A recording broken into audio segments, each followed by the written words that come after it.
road to WAC Vegas. It's early in January, however, we might have had the dunk of the year.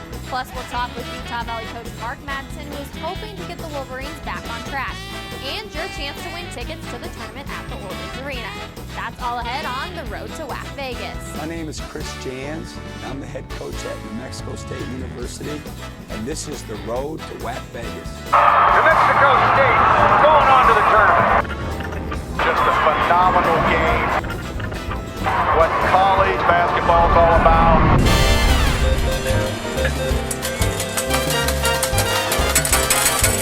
I'm Mark Madsen, head coach, Utah Valley University, and this is the road to WAC Vegas.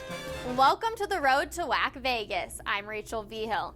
After just 2 weeks of conference play, we only have one men's team that is still undefeated.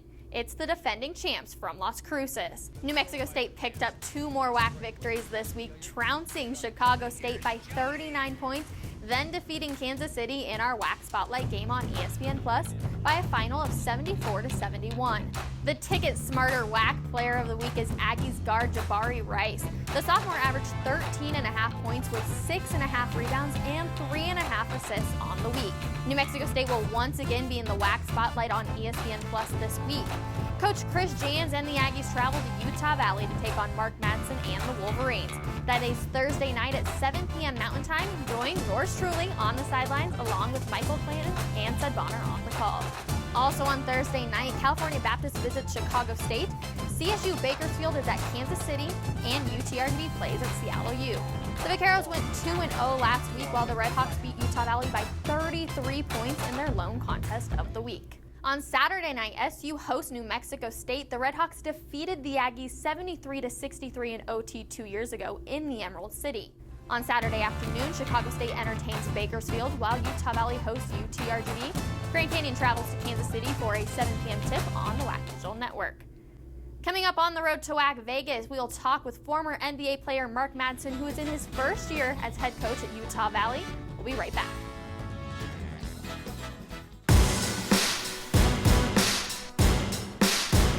Moments that will never be forgotten. March was made for this. The 2020 WAC Basketball Tournament at the Orleans Arena in WAC Vegas.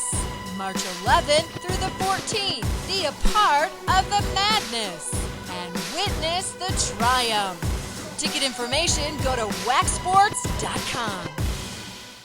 Welcome back to the road to WAC Vegas. I'm Rachel Vigil, sitting down with Mark Madsen, the head coach for men's basketball at Utah Valley. Coach, you were an assistant for 10 years. What's it being like now being the big man in charge? Well, I think what I love most about it is the ability to work with players really individually and then also collectively. We have a tremendous group of guys on this team. We have seniors, we have younger players, we have transfers. The thing I value the most are the personal relationships and the chance to help each player become better and achieve their potential, help them on their pathway. Academically, a lot of our guys have desires to play pro. I think we have some pros on our team at different levels to help them in their endeavors and their goals is something that's very gratifying for me. Does that make it a little bit easier for recruiting purposes, knowing the fact that you've been in the NBA, you know kind of all those things, to have players come in and want to come play for you? Well, in the game of basketball in today's landscape, almost everyone we recruit has a desire to play in the NBA. And if they can't make the NBA, it's the G League or it's overseas. A lot of times, I can't predict what level a player is going to play at. There's so many different levels of overseas basketball. It's hard to gauge, but I'll tell you this. I tell a story about a player from California that went to Cal Poly. He paid the $150 to try out for the Lakers G League team, made it, averaged 8, David Nwaba. He averaged 8 points his first month, 10 points his second month. In his fourth month, he was called up to the Lakers. A year after that, he has a $1 million plus contract with the Chicago Bulls. So there's a lot of different pathways to achieve your dreams. At Media Day, your team was looking a lot different than it is now. How has that changed your coaching strategies for the season? Well, obviously, you have injuries, you have roster things that happen. And the key word that I talk to our guys about is resilience. We've had probably 2 or 3 games where we've had 6 or 7 bodies available in terms of scholarship players. We've had walk-ons step up. We have a walk-on, Brad Kitchen, who's contributed in games. And so really, no matter what's happening with the roster, injuries, the occasional suspension, or other roster developments, guys have to step up and make plays. I've been proud of our guys for doing that this season. They've done it consistently. And Coach, 7-11 when looking at the records, but you've had 9 games that have been decided by 6 or fewer points. Is it more offense or defense that's been struggling in the second half? Well, I think it's probably a little bit of everything. I'm proud of the guys. We've really been in every single game except for 2. We had a tough one at Colorado State. We just had a tough one at Seattle. Other than that, we've been in contention every single game to win. Where we have to grow now is we have to make the next step, which is winning the close games. And again, that's something that comes with time. It comes with the study of film and tape. And it's something that we are striving for as a goal. Obviously this week against 2 great teams.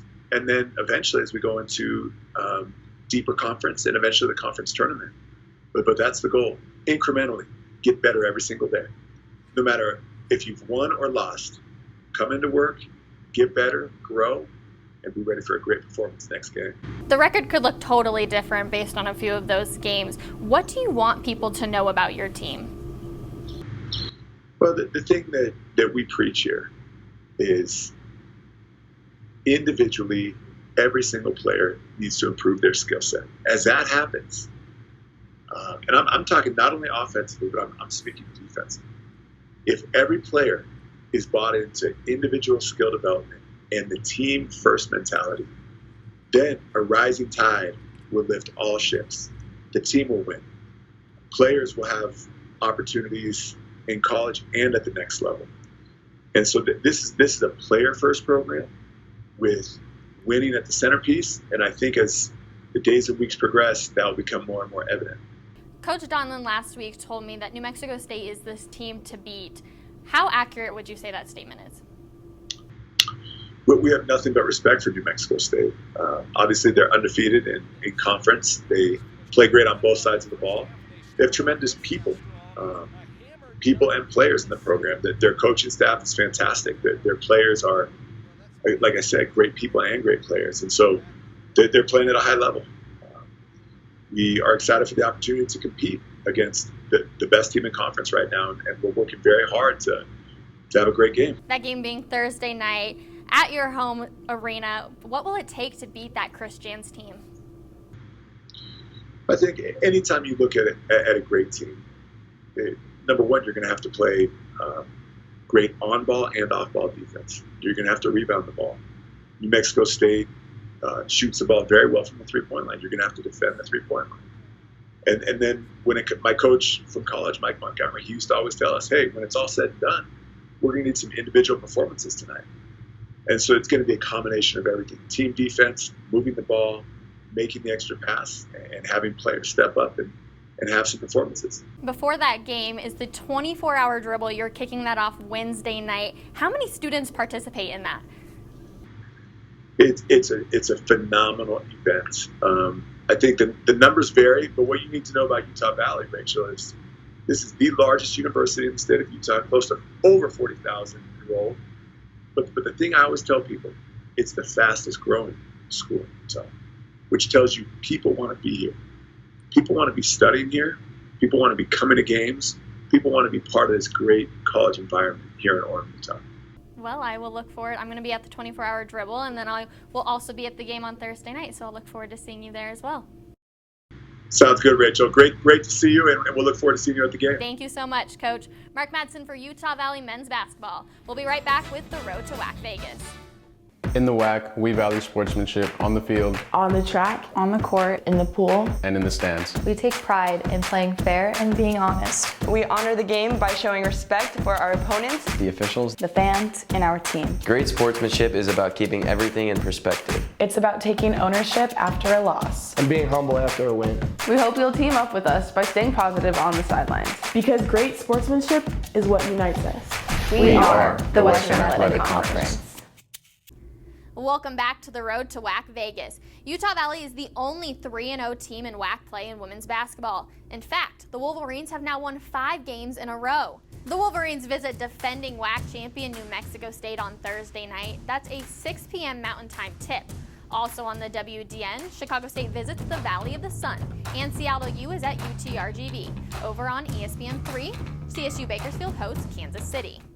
The Roos are now 3-1 in WAC play after getting 2 big home wins this past week.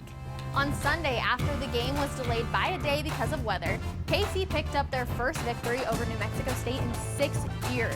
Final 56-52.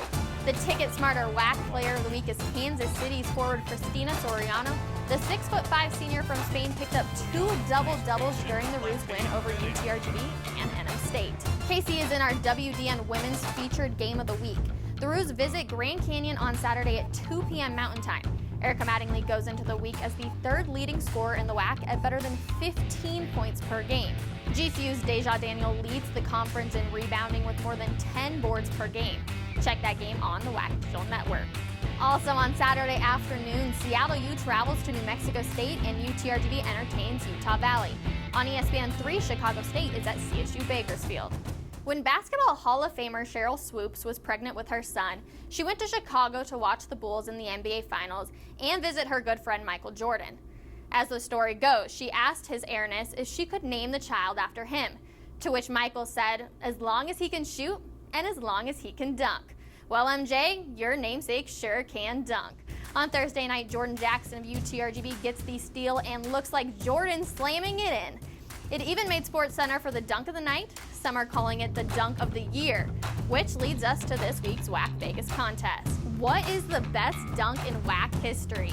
Tweet your response to us and use the hashtag HeyRachel to enter the contest to win WAC Vegas tickets. We'll tell you who the winner is next week.